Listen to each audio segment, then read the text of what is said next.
Նայեք, միջազգային դատարաններ դիմելու հնարավորություն աղքատություն կա, ցավոք սրտի միջազգային դատարան դիմելու արդյունքում ընտրությունների արդյունքները չեն փոխվելու եւ Հայաստանը առնվազն 5 տարի կամ ինչքան որ կլինի հայ, այս ակնկալում եմ որ ավելի կարճ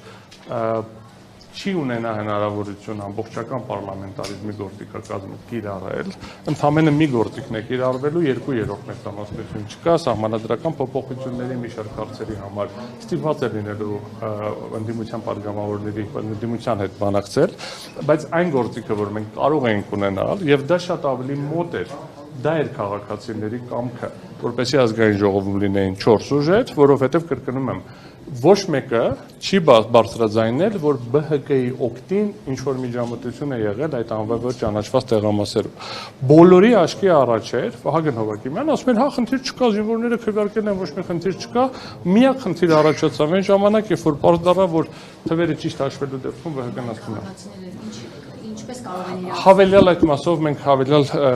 տեղեկատվություն, եթե անհրաժեշտություն լինի, կտրամադրենք։ Շնորհակալություն։